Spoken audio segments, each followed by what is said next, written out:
Welcome back, everybody. Setter Tales podcast. Can you believe it's 20th episode already? Wow. Yeah. Times flies. I know. We're having some fun. We got some great guests. Weather's getting cooler.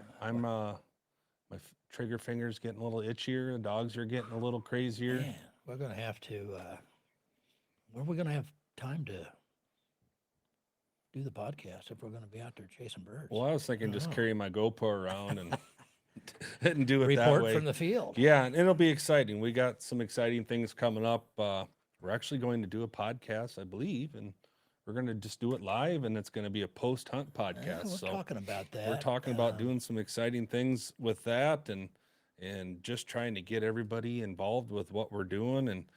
And I made the big decision to add 2 more dogs to the kennel.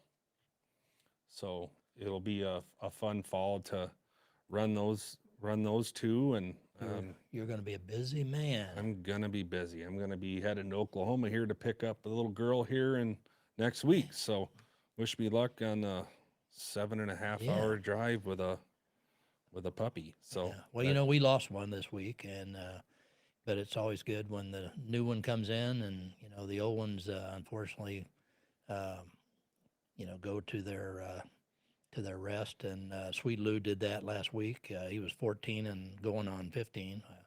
But yeah, it's tough. But anybody, all of us that have gun dogs, have been through it. Most of us have, if you've hunted and had dogs for any period of time. And it's always difficult when you have spend that much time with your hunting buddy. But like I said, that's when those puppies come along, and especially with him, we have some of his offspring that we're still hunting, and hopefully we can reproduce them at some point in the future and keep the old Sweet Lou line going. I hope Ye- so. Yep, and that's what makes it exciting about this.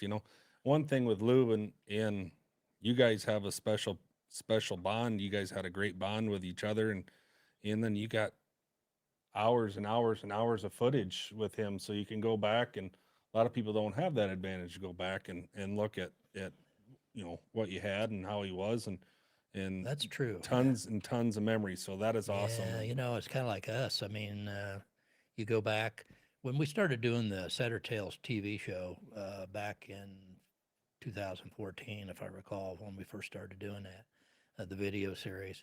We were all younger then, and when I look back at some of those films and see him in his prime, and obviously my hair was a little darker than it is now, but but it was fun times, and like you said, luckily for me, boy, we have a lot of that footage and of him and in his prime, and a lot of other dogs too. So yeah, we'll have a lot to remember him by. They actually the TV show Unleashed Canines um, actually did a show about him in March, Hmm. which was kind of interesting, and basically kind of chronicled his life and how he came into my hands, which was a fluke. I mean, I didn't even know he existed, and a friend of mine dropped him off in my driveway and said, "Here's your gun dog," kind of thing, and the rest is history. But yeah, he'll be missed, and we'll be thinking about him this year when we're out in the field with the other dogs for sure. 100%. So yeah, that's a tough situation, and these English setters are just a special dog to have. They're great house dogs. They're great hunting companions, and that's what we have in common. But there is one other thing we both have in common, and we are just talking about this. How good of shots we are, Well, perhaps? you're getting there.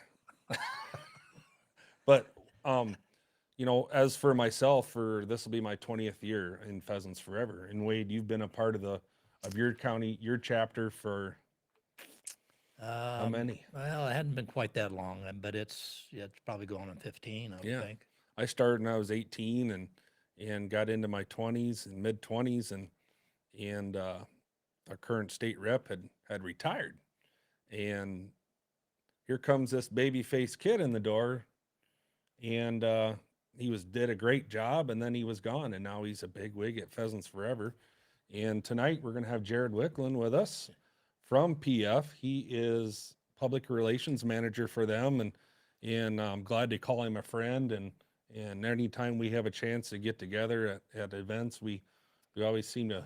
We don't ever get in trouble, but we seem to be able to get along and hang out and talk memories I've seen Jared several times at Game Fair and some other events, and yeah, he's always a great guy to talk to. he never stops moving. Well, He's and on the go he's all in the the right time. job, So I think. I Right think now, he that is. I public think he does a relations great thing, job. I think Yeah. is perfect for him. So. Yeah.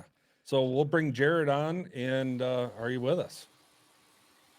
Thomas, Wade, how you guys doing? Thanks for having me on. I'm still, just so you know, I'm still pretty baby faced, so I not know. much has really changed on that accord.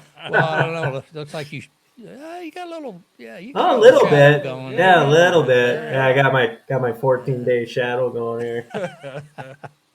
Well, hey, yeah, you get to be my age, you'll be glad. You're glad that you have those genes. That's all I can say. So.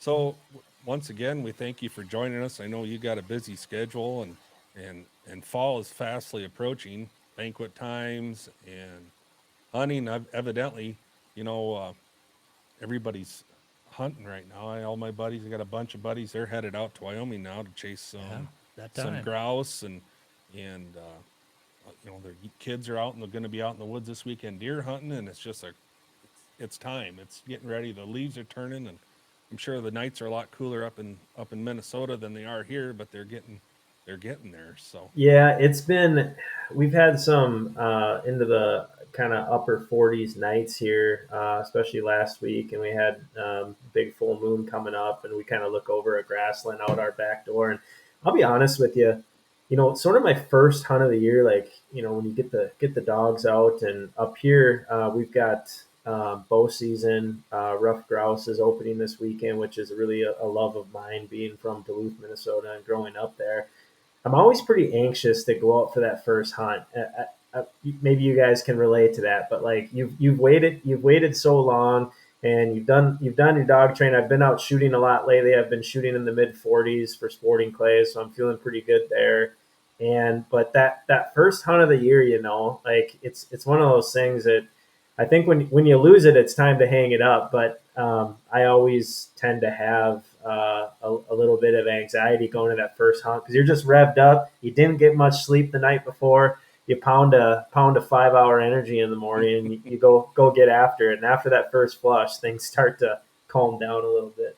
yeah, I always wanted to just video that first part of the hunt. You pull in, the dew's on the grass, and the steam's coming out of the dog box, the sun in the background. The dogs know it. They're all amped up, and I am too. I get wild and anxious, and usually the first shot, everybody yells rooster, and then everybody sees the rooster fly away. The dogs turn around like, hey, we've been sitting in the kennel for this long. It's Come time. on, come Come on, on. Yeah, come So on. giving you Yeah. giving you the stink eye. Yeah, I giving you the mean, stink eye. No, Yeah. no, Lou was it. good. I went outside the other morning. I was gonna sleep in on Sunday a little bit, but I ended up getting woken up by the little pheasant cackle out back, and it put a smile on my face. I went outside. I'm doing some dirt work right now, adding on a little overhang on my pole barn right now. And I'll tell you what, it was cool out. There was dew on everything. And I went outside, and I could hear a couple of roosters sort of in a straight shot down my driveway, and I just sort of peeked my head around the corner there. Huge brood of pheasants standing there. I could hear them out in the grasslands next to my house too. It was just a good feeling to know that it could be a pretty good year here, and I've done everything in my power to ensure that they have what they need on my property. So yeah, I'm really looking forward to the fall, and I'm not sure I'm going to make it out this weekend because we're hosting a birthday party for a couple young kids. We got about 30 people coming over, but Oh I'm boy. gonna try to get out next week for sure. Oh, that's awesome. So, we kind of like to start off the interview with this. Kind of tell us, where you started. I know you said you grew up in Duluth, but how you started and hunting and all the way through the start at Pheasants Forever College into PF and just being a regional rep here in Iowa, and then Yep. graduating to the guy that's got that's got to kind of control everything as far as what comes in and goes out, you know, on PF. Yep. So, as I stated before, I grew up in Duluth, Minnesota. Feel very fortunate to grow up in a town like that, which is been named one of the top outdoor towns in the country, I think multiple times now by Outside Magazine. And, grew up on the traditions of Northwoods deer hunting, rough grouse. I really didn't see a pheasant until my college years. And I followed my brother down to Luther College in Decorah, Iowa. And you guys are probably pretty familiar with Decorah. And one of the reasons I ended up going there was because of the outdoor pursuits. I'm telling you right now, if you've got kids that are growing up right now and you're thinking they're going to go to college and they're really interested in biology or the outdoors and they love hunting, I think you'd be hard pressed to find a better place in the Midwest than Decorah, Iowa. Anything from pheasants and turkey to waterfowl up there. You're right on the Upper Iowa River. You've got great trout fishing. The deer hunting is just phenomenal. And that's really when I started college. I actually started out going for a nursing degree. That's what I wanted to do starting out, and then it started to switch a little bit. My family's had some all of the men in my family. We haven't had a man except for my dad now, thanks to current technology. But every man in our family, the last 4 generations, has died at the age of 62 from heart disease, from heart attacks. So my dad had one when I was in high school, and exercise physiology. I want to be an exercise physiologist and help people kind of overcome those barriers. But when I was going through that whole thing and down at Luther, I had my schedule set up so I only had class on Tuesdays and Thursdays all day. I had Monday, Wednesday, Friday off, and I would hunt and hang out with friends and do other things. But for the most part, hunting is what took up a lot of my time. I just loved it. So when I got to my junior year, and my last 2 years were set up that way, I said to myself, you need to pursue something that you really love, and the outdoors is who I am. My dad taught me everything I know. Really blessed to have him as a mentor growing up, as a lot of people get in the outdoors do. So I did that. I got exercise physiology major, environmental science or environmental studies minor. Right after college, I went up to Alaska. I worked as a wilderness guide up there for a year. Came back home, did a couple things, but married the love of my life from high school, and then got involved in an unpaid internship in Pheasants Forever. I wanted to get my foot in the door somewhere, and I worked there for a year, and then ended up getting a shot. As you pointed out, I was the babyface regional rep from Ankeny, Iowa. I had at one time I had 52 chapters. I had the most in the nation, and I was just been a place that's really near and dear to my heart. So I've spent a lot of time there, as you know, and I have a lot of friends down there. I mean, I made so many friends through Pheasants Forever. Been in a lot of weddings down there. Just really good friends that are actually coming up this year to rough grouse hunt in a few weeks. So it's been a real pleasure working for an organization that I'm extremely passionate about. Yeah, and that's one thing with this organization. Everybody on the board chapters and it's a lot of friendly faces. You don't see, it's just when we all get together at certain things like state conventions or even Pheasant Fest, you always meet somebody new and you keep in touch. So every year I meet new people and get different connections in different states and actually had a guy from Germany this year that moved here from Germany, and he's part of the Pheasants Forever in Kansas now, and he sat with us at That's awesome. Pheasant Fest and ate dinner with us, and what a cool guy, and so that's a big thing with PF is the camaraderie, and that's why we're all friends, because we all believe in the same passion. So Pheasants Forever's got a lot of big things coming up. Um, we I could have pages full of stuff, all the thing, but right now the big thing is the call to the uplands, and if you could explain a little bit about that, we'll just kind of go down the list. Yeah, no problem. Call the Uplands is our first real national comprehensive campaign, basically a crusade to try and save the uplands. Uplands in North America right now are up against the wall. Back in elementary school, middle school, high school, you heard about the rainforest and the deforestation going on there, and biodiversity going downhill. We're having the same thing here. grasslands are the rainforests of North America, in my mind. I mean, we've lost 53 million acres since about 2008. It's a lot of a lot of acres of grass. So, Call of the Uplands is based on sort of three principles: habitat conservation, education and outreach, and then advocacy. Just to explain those a little bit more, on the habitat conservation side, through this campaign, we're aiming to conserve 9 million acres of habitat. It's not going to get us back. It's not going to get the 53 million acres back, but it's a great start on forever. And with that, that includes 75,000 acres of permanent protection, which we'll talk about in a little bit, which is sort of a core principle for us right now. Education and outreach. If you look at I think it was 2016, the U.S. Fish and Wildlife Service did some type of survey and indicated that only 5% of Americans, 16 and older, hunted. It's an issue. We need more hunters. We need more licensed buyers. That's how conservation works. That's how we conserve wildlife species, by hunting them. Those licensed dollars come back, the North American model of wildlife conservation. So we're trying to reach 1.5 million participants, and we're really close to getting it done. In the last few months of the campaign here, which has been going on for a while. It ends at Pheasant Fest in February in Minneapolis in 2023. And the last side of it would be the advocacy side. The voice of upland hunters really does matter. And we have a really big voice in Washington, D.C. Feel very fortunate to have some awesome co-workers. Andrew Schmidt, Jim Inglis, Bethany Erb are basically our top three, and they work in D.C. with legislators. That's where the stroke of a pen can make and break wildlife habitat at a really big level. So any from the Great American Outdoors to the Land and Water Fund, which we helped get passed last year, to what we're working on right now, the North American Grasslands Conservation Act, which is going to be a voluntary program to help landowners keep working lands working for them with grasslands.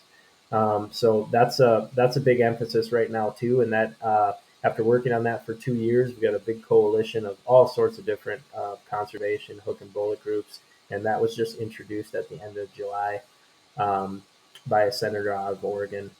So we're very thankful it's in the pipeline now, and we're working to get that passed. Yeah, and they can. There's a really cool video they can pull up on this Call to the Uplands. Pheasants Forever did a great job of really pushing that initiative on that video, and I think they can go on YouTube and pull it right up. Is that correct? Yep, it's on Pheasants Forever YouTube, or you can go to calltheuplands.org and see a little bit more about it. But yeah, it's a pretty inspiring video about why we need to act now to conserve and gain back what we've lost. Yeah, and I remember seeing that for the first time at Pheasant Fest this year, and there was a lot of even grown men kind of wiping their eyes because you could tell everybody had that same passion that Pheasants Forever, what they're branded by. So, as far as that, there's a lot of land acquisitions that chapters do in every state. I do know that there are some big ones coming up in Iowa. If you want to explain a couple of those, right here in our heartland. So. Yeah. So we just got done with our Build a Wildlife Area Week, and Build a Wildlife Area is turning into a signature acquisition program for us. When I talk about Call of the Uplands and permanent protection of 75,000 acres, that's taking land and keeping it public forever, and that's really creating complexes. Diverse wildlife complexes where we can grow more, not just birds, but pollinators and deer and turkeys and all the things that you and Wade and myself care about, and all of our members. So two really big projects that we just got done with in Iowa. One is the South Skunk River Wildlife Area Edition. It's 482 acres there's river bottom, wetlands, prairie. That was a really great project that we just dedicated about 2 weeks ago. And then the other one would be Oxbow Bottoms, which is in Tama County, so sort sort of straight south of where you live, Thomas, probably an hour, and that's 251 acres. That's more river bottom, wetlands and prairie. The Iowa River runs straight through it on sort of on the eastern side, and creating big complexes like that is really a point that we're going to continue to produce moving forward for Pheasants Forever and Quail Forever. Yeah, and that's important. And a lot of people have that misconception that when Pheasants Forever or the Iowa DNR or Minnesota DNR or whoever are just here to take land out of production and put it into this grassland so people have places to hunt, they don't get that full picture of what we do as as Pheasants Forever members and boards. We don't take the best land out of production. You do the land that, a lot of the land that we put in is river bottoms and in the hills and in the woods to, and we're helping soil, we're helping the water, we're helping everything. Yeah, and that's a really good point too.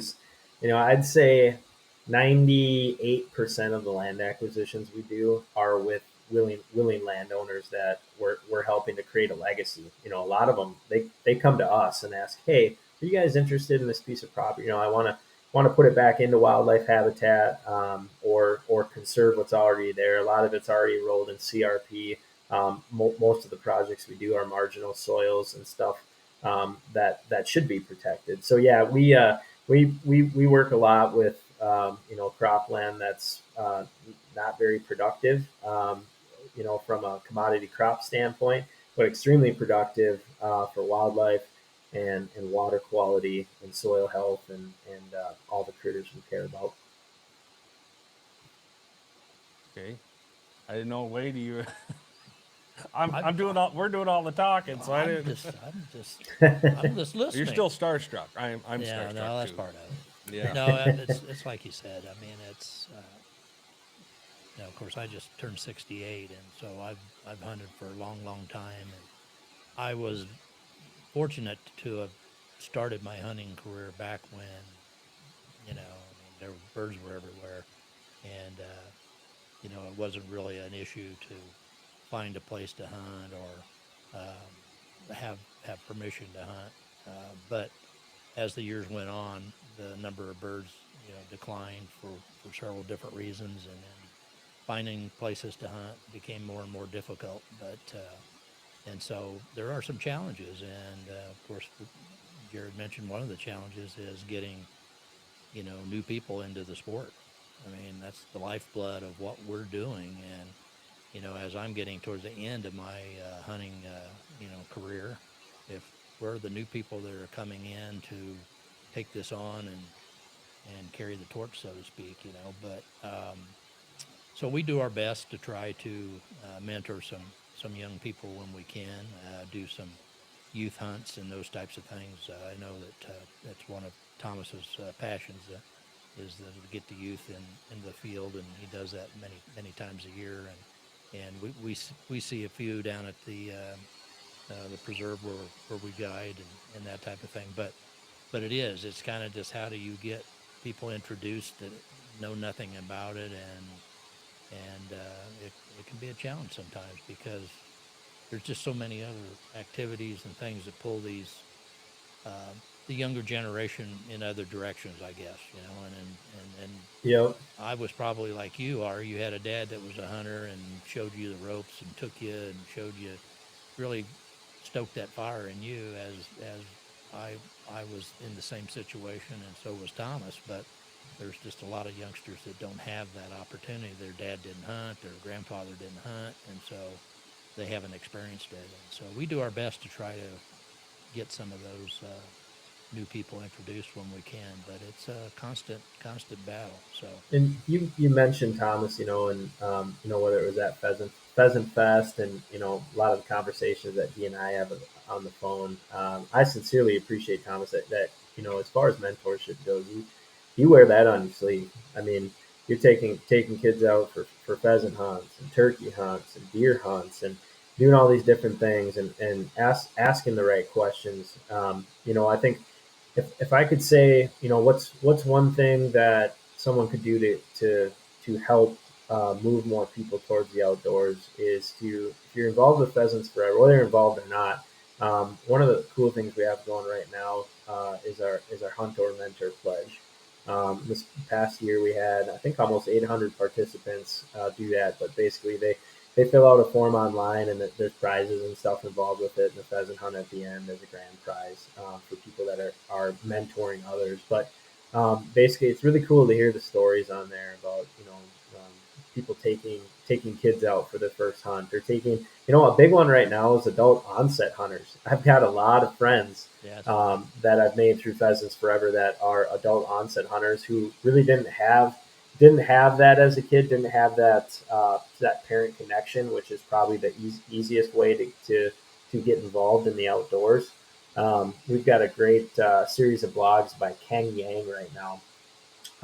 Kang Yang, uh, he is a hunter mentor in the Twin Cities here, and you guys come up to Minnesota this year. I'll show you the front of the Minnesota hunting regs. His face is on it, but he sits on a R3 panel up here, and takes a lot of people out, and it's fun to see. You get stories all the time on TikTok or Instagram about these people he's taken out who've been successful, in their first or second time out. And you see that light on their face. It's important. We need more licensed buyers, and I don't necessarily buy the we don't need more people out in the field. Everything's too crowded. If you just decide when and where you're going to hunt, and what time of year. There's still a lot of opportunities out there to separate yourself from the crowd, and I always enjoy helping people out and dropping them a point here or there to get them started on the right foot. Yeah, and Minnesota and Iowa is pretty special as far as public lands. Iowa is not the leader in public lands, and people think, oh, we got all this public land. Iowa's actually got less public land than for hunting than probably, I think, Rhode Island. I think we're behind the small little state of Rhode Island on public hunting lands. And but a big thing with Pheasants Forever, they work with the IODNR, they work with county conservations to help with all this funding to get these lands bought that we normally wouldn't. Pheasants Forever chapter just doesn't have $1 million in it to go buy some land. So we all work together on those. And with Pheasants Forever, a big thing, maybe Jared could touch on is they work with. We have people, all over the state that work through the state and Pheasants Forever, and they actually work with landowners to get their properties ready and set them up for CRP, trees, food plots, and have him kind of explain that. Yeah, so you're absolutely right. And one thing I'll point out too is chapters are still a very important cog in that wheel. So when you look at these projects, the South Skunk River, Oxbow Bottoms that I mentioned in Iowa, two recent properties. Between all, I think we had close to 32 different partners on those, and in we had 20 some chapters, I think, contributing $10,000 or more to those projects, which to provide for matching funds, that's a big deal. And as you pointed out too, we have a really robust conservation operations team, farm bill biologists, habitat specialists, that work on public areas. But the farm bill biologist program, a lot of people don't know this, but we have the largest biologists. We have the largest group of biologists in the country that we employ, second only to the U.S. Fish and Wildlife Service right now. And I think we're getting ready to pass them here pretty quick. We've got a couple hundred biologists on the landscape throughout the pheasant and quail ranges of the United States, and they serve landowners in a capacity. They offer free technical assistance, like you want to get involved, whether it's the Conservation Reserve Program, or you're trying to do some timber thinning,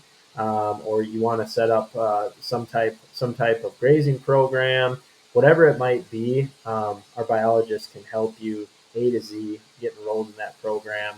Um, you know, help get you set up for success, for whatever your land improvements or conservation needs are. It's a pretty successful program, and it's one of the reasons why we do this last year. We did 2 million acres of habitat work in 2021. A lot of that's due to our biologists. They do a tremendous amount of conservation plans for private landowners.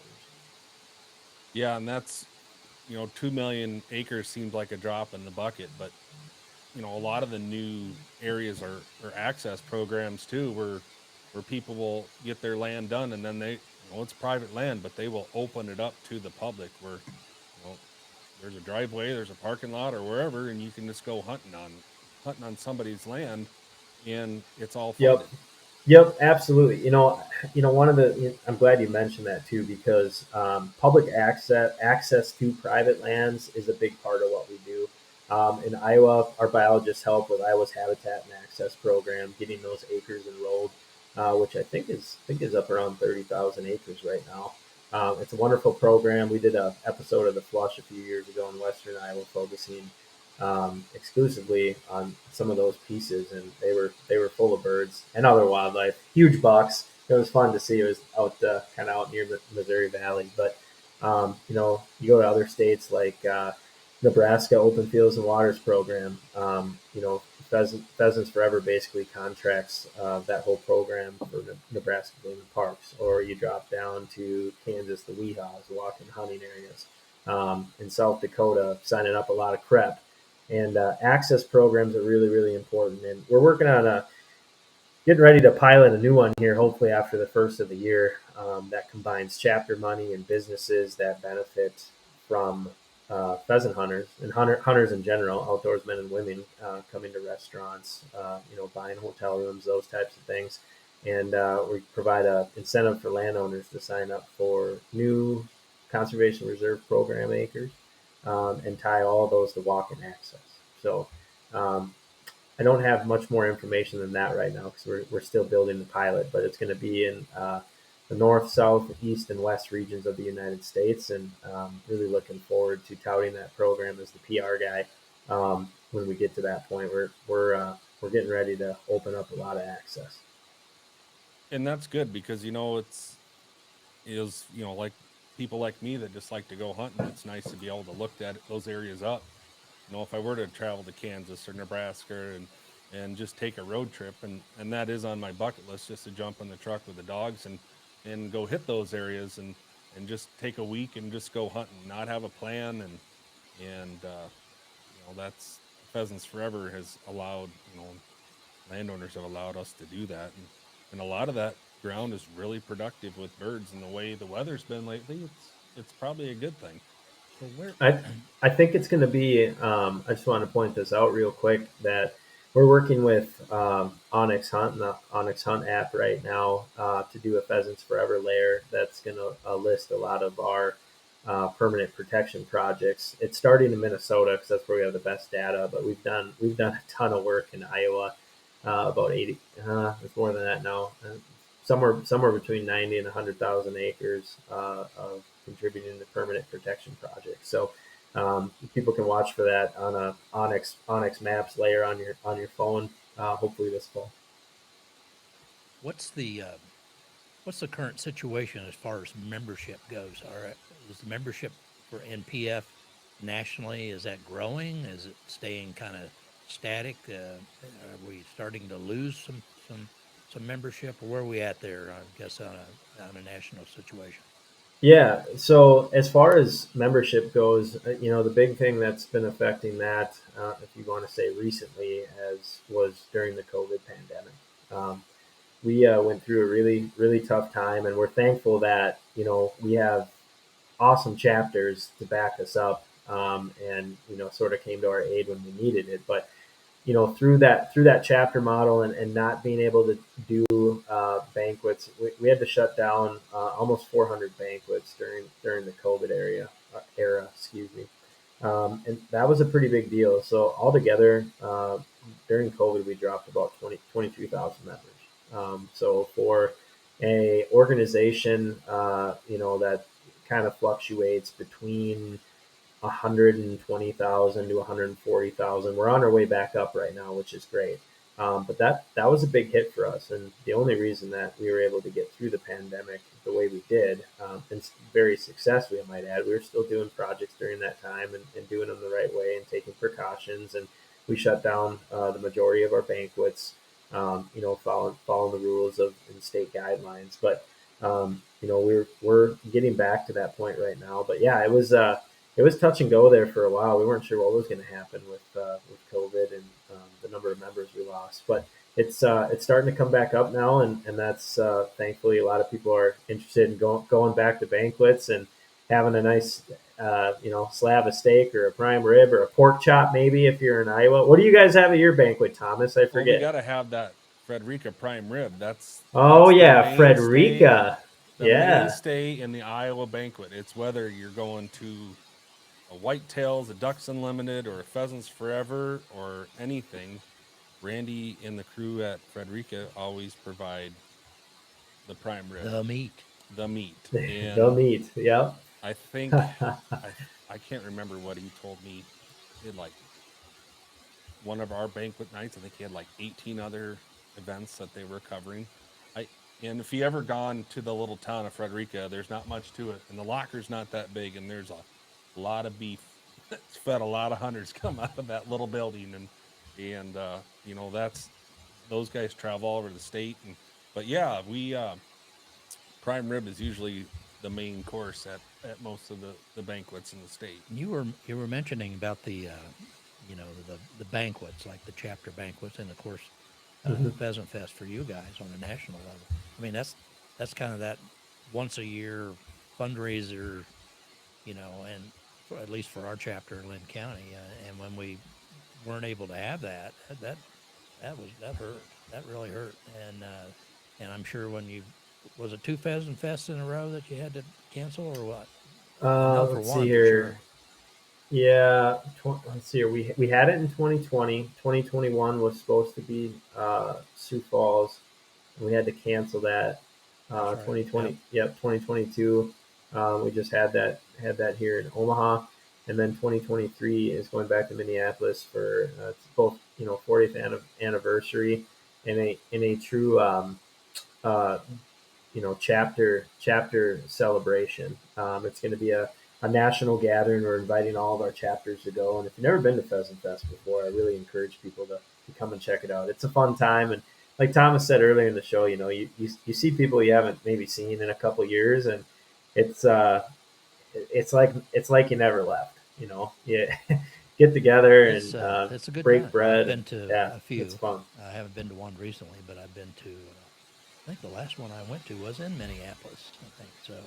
You guys put on a good event up there, and yeah, for anybody that's into dogs, hunting, upland, guns, you name it. I mean, bring your checkbook because there's a lot of cool stuff there. And Yeah, and you but work with a lot of the chapter members go to the banquet at the Saturday night banquet. And one thing that they did do this year is Howard, it's his last year, and of course everybody thanks him for doing what he's done for Pheasants Forever and for all the chapters. But he got up on stage and he gave us 10 minutes.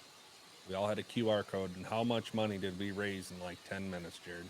I think it was like 106,000 for the call the Uplands campaign, and keeping things moving through grasslands. It was pretty incredible couple moments there when you combine what happened in the crowd with I think Rose Danaher Mm-hmm.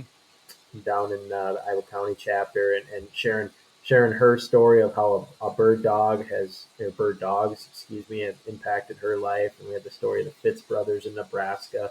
The uplands just they pull at heartstrings. They bring people together, and the bird dogs are sort of the glue to all that. But it's the friendships too, which I think is probably my favorite part about working for Pheasants Forever and volunteering. I've been a chapter officer since I started at Pheasants Forever, and I don't think I'll ever give it up. I don't know if I'll ever be burned out. Maybe down the road. There's some people that get there, but now, not now, do you not still me. write like you used to? You used to write.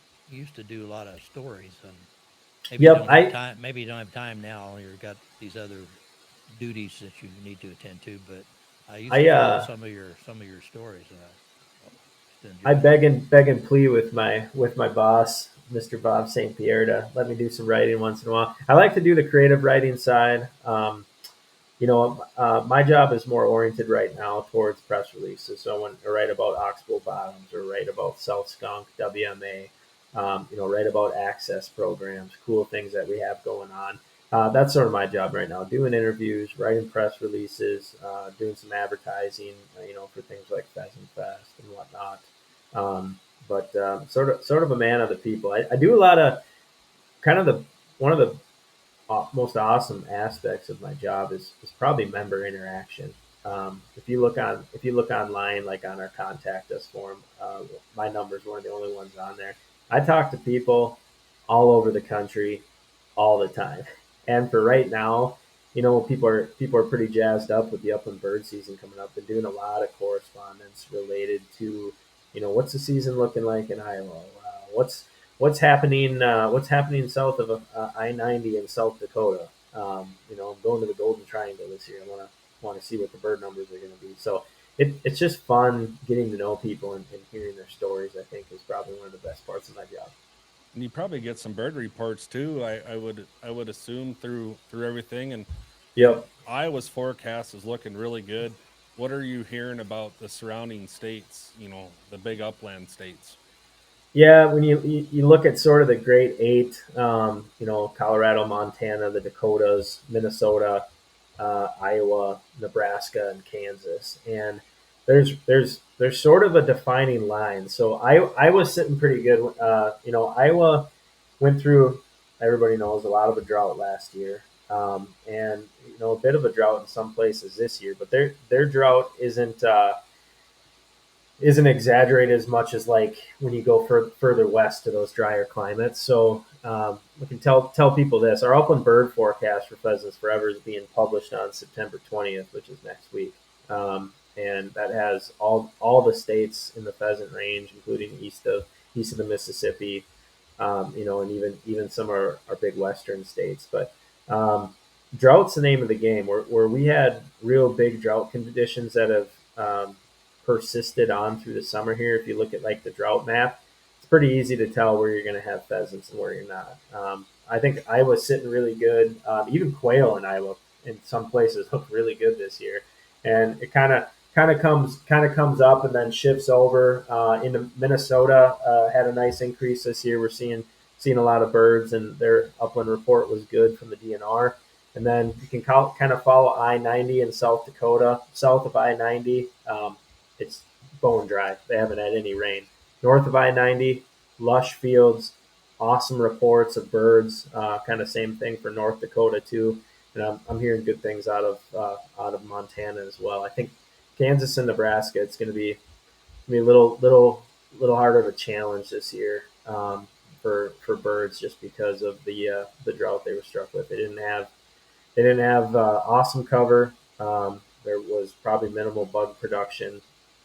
Right away, those soft-bodied insects are incredibly important for pheasant broods, and that's why we hit on pollinator habitat all the time. It makes great upland habitat, and if you don't have any moisture to help produce bugs, pheasant broods are in trouble. Yeah, and I noticed this year we were dry through July, and I was like, gosh, my CRP doesn't look great, and it's very, very fair soil where I am. If you mow it or burn it, it starts to blow away. And I thought, oh man, this is not going to be good. And plenty of birds there already, but then it's like we started getting rain, and I ran dogs the other night out in it, and just even the flowers were taller than me, and I'm 6'3", and it's like, man, this is thick, it's tall, it's luscious, and the birds are there.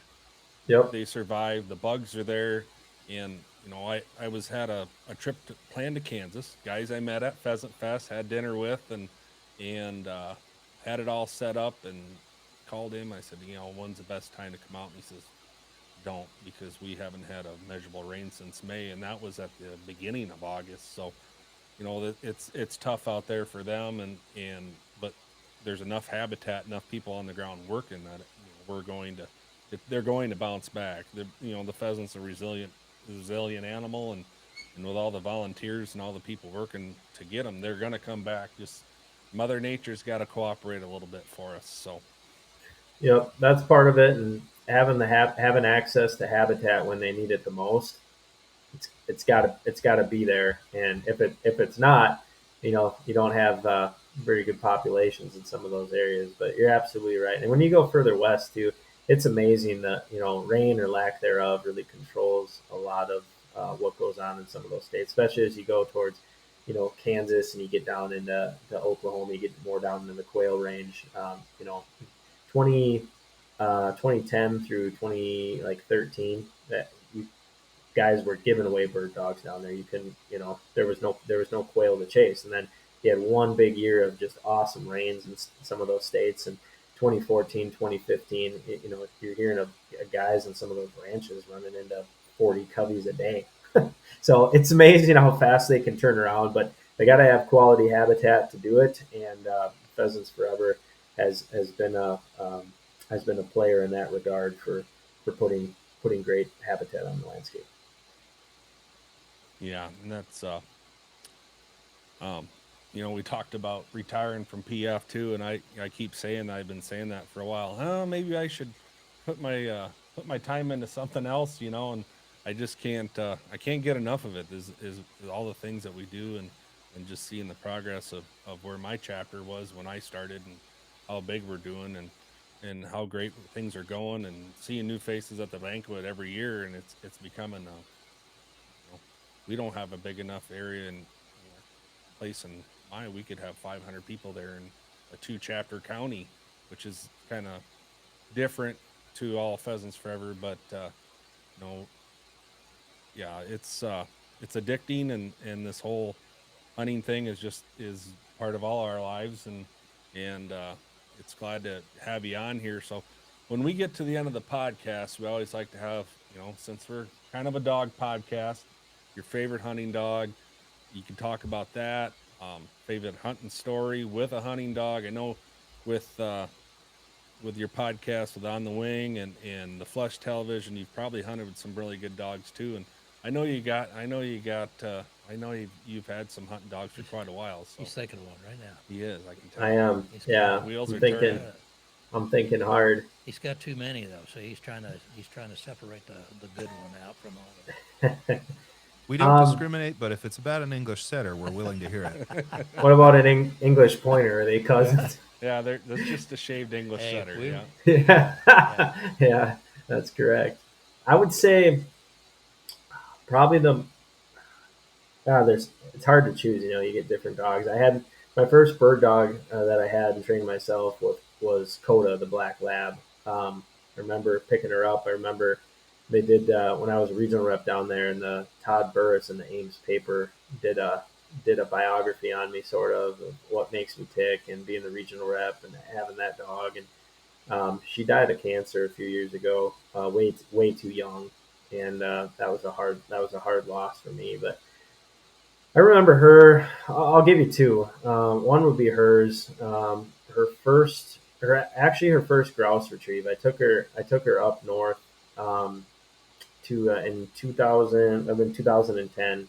Grouse were just on fire. I mean, they were grouse everywhere. It was a great year to have a young puppy because you could get them a snoot full of grouse scent. But brought her up north to a trail, or it's a kind of a 2-track road called the Earl West Road, and remember walking on that and sort of come around a corner, and you got your first bird dog, and you probably haven't trained her to the degree you think you have, and we come around a corner and there's, I don't know, covey of 9 grouse just standing in the road looking at us, and she doesn't quite see them yet. She's kind of sniffing along. And I sat her down and sort of pointed her in that direction. You can just see, her back legs start quivering, and you kind of get that thought. It's like, boy, if she hasn't caught the bug already, she's about to here in about 8 seconds from now. And I let her go, and she ran in there, and the birds went all over the place, and we ended up.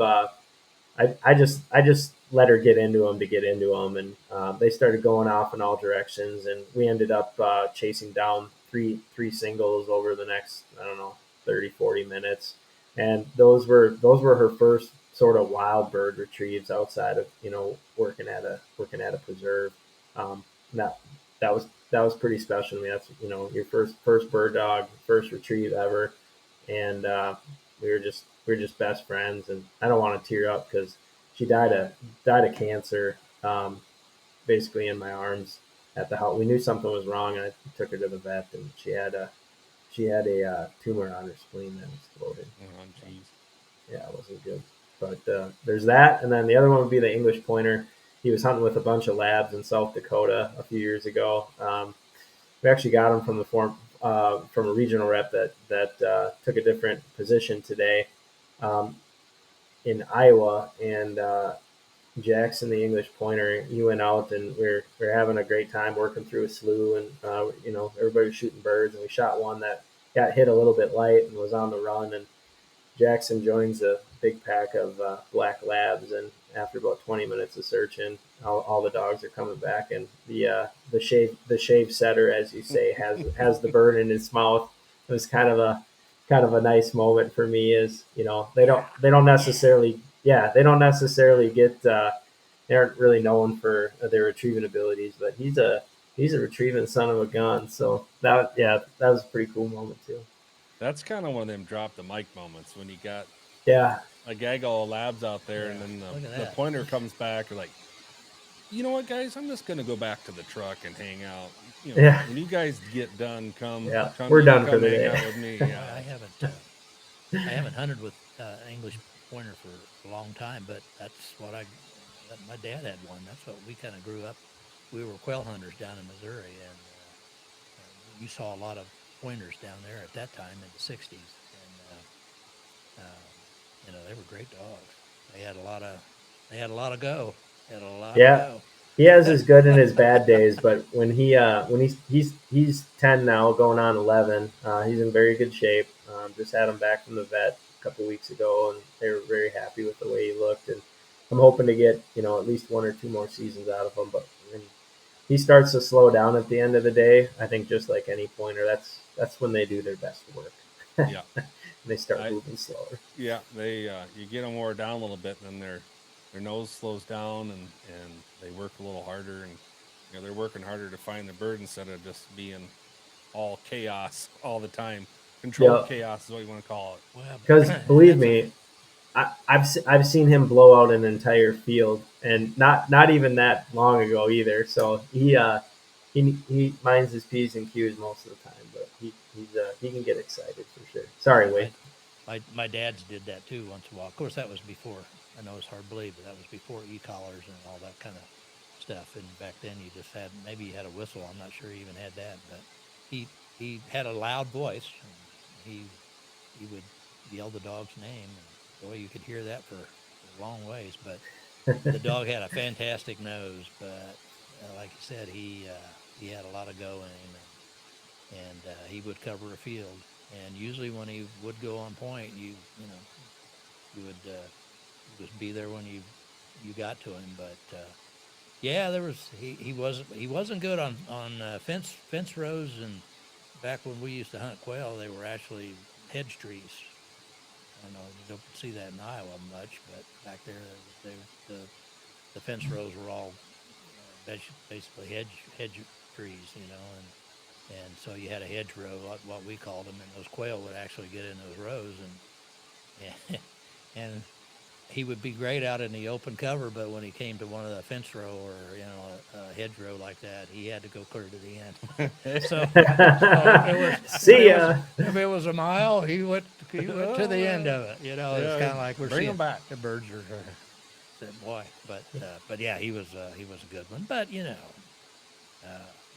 my dad didn't have a lot of time and didn't take the time to train him, and so basically hunting season rolled around and we dumped this dog out that had been, in a kennel for months, and and he wanted to go. But they're great dogs. I hunted with They are one at the preserve not too long ago, and got a little different style, but they're great. They're great for what they do, and you see a lot of them down south. So yeah, well, I'd like to see him hunt one of these days. That'd be great. So hopefully hopefully you'll have a few good more seasons out of it. I've been begging him to come down this way. Yeah, I know. I've been begging you to come rough grouse. You know, No, I I need need to I- do that. that's on my that is on my bucket list, but I don't know. The years are catching up with me, and and I talked to a grouse guy the other day, and I said, I don't know if I could get through that stuff, and he said, well, can you walk on a road? Yeah, that's And I what the said, well, dog's yeah, for. I probably could do. Well, how do you walk on the road, and the dog's in there No, doing the you work? And you guys yeah, are welcome to come up anytime. I'd be honored to take you out. So well, we appreciate that. Yeah. I know you used to have a hunt you would do that you used to write about. I think it was you used to auction that off, didn't you? At the yeah, I used to yeah, auction off a rough grouse hunt at our yeah. cabin up in Wisconsin. We've sold the cabin since, but I've got the idea of trying to sort of resurrect that again on a sort of a VRBO that we rent on our old cabin lake. And I went up there last year and did really well on grouse in Wisconsin too. So yeah, that was always fun, and that was pulling in people you've never met before, and you know, same thing we talked about earlier, Pretty the cool. relationships, still staying in touch with them. Absolutely. So- It's awesome. Yeah, well, we won't want to keep you. You got the family get to and a million things. Is what are some things that people can do as far as getting on the internet? You want to explain a little bit of that quick and do a little plug for PF and become a member and or reach out to your local chapters.